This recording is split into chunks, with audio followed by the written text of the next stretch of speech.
नई संसद बनकर तैयार हो गई। अब आई बात उद्घाटन की। उद्घाटन को लेकर राजनीति 7वें आसमान पर पहुंच गई। इस राजनीति ने तब नया मोड़ ले लिया जब मुद्दा आया सेंगोल का। सेंगोल को लेकर धर्म की राजनीति की जा रही है। विपक्ष अपनी रोटियां सेक रहा है, लेकिन सवाल ये उठ रहा है कि आखिर जिस सेंगोल को कुछ समय पहले कोई नहीं जानता था, वो आखिर चर्चा में कैसे आ गया? किसने इतने पुराने इतिहास को एक बार फिर से कुरेद दिया? पीएम मोदी को इस गुमनाम सेंगोल के इतिहास के बारे में कैसे पता चला?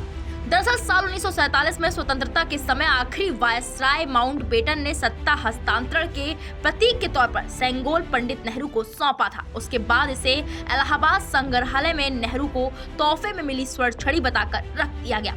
मीडिया रिपोर्ट्स के मुताबिक प्रधानमंत्री नरेंद्र मोदी को इसकी सूचना कुछ साल पहले एक वीडियो के जरिए मिली। 5 फीट लंबे सेंगोल पर वीडियो वुमिडी बंगारू ज्वेलर्स यानी कि VBJ ने बनाई थी। इसके मैनेजिंग डायरेक्टर अमरिंदर वुमिडी ने कहा, उन्हें सेंगोल के बारे में खुद भी नहीं पता था। वो तो 2018 में एक मैगजीन में इसका जिक्र देखा और जब खोजा तो 2019 में उन्हें ये इलाहाबाद के एक म्यूजियम में रखा हुआ मिला।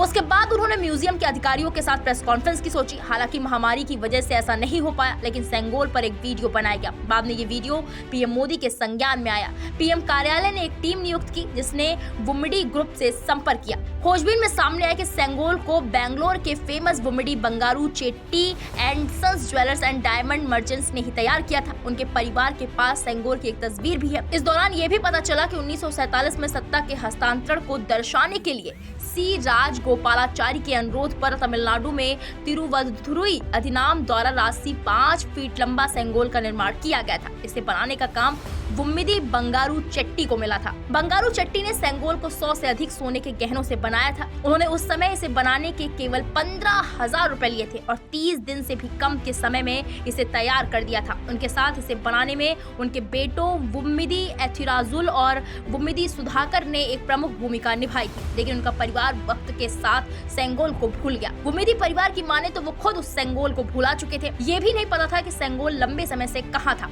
सेंगोल सत्ता के हस्तांतरण का प्रतीक था। इसकी प्रथा तमिलनाडु में शासन करने वाले चोल, पांड्यार, पल्लव राजवंशों के समय से है। उन्होंने सेंगोल को नेहरू की स्वर्ण छड़ी बताने पर कहा कि हाँ, मैंने म्यूजियम में रखे सेंगोल की कुछ तस्वीरें देखी हैं, गलती हुई है। वहीं एक निजी चैनल से बातचीत में वुमिदी एथिराजुलू के बेटे उजय वुमिदी ने बताया, उन्हें पता नहीं था कि सेंगोल लंबे समय से कहाँ था। अगर आज ये दोबारा मिला तो इसके लिए मीडिया और पीएम मोदी का आभार। पीएम मोदी ने हमें ढूंढकर इसके बारे में पूछा और हमारी स्मृतियों को जिंदा किया।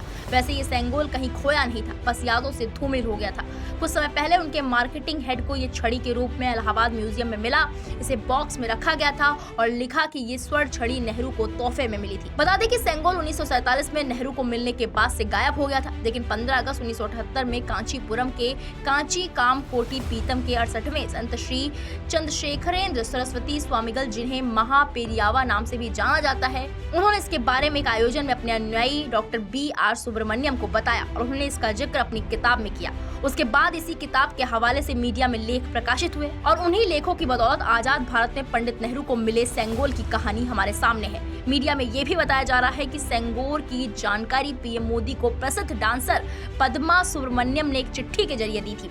उन्होंने अपनी चिट्ठी में एक तमिल मैगजीन तुगलक में प्रकाशित एक लेख का हवाला देते हुए सेंगोल के बारे में पीएम को बताया। साथ ही मांग उठाई कि पीएम इस बारे में जानकारी स्वतंत्रता दिवस के मौके पर भी देशवासियों के साथ शेयर करें। फिलहाल अब एक बार फिर इतिहास दोहराया जाएगा और सेंगोल को पीएम मोदी को सौंपा जाएगा, जिसके बाद प्रधानमंत्री मोदी उसे संसद भवन में स्पीकर के बगल स्थापित करेंगे।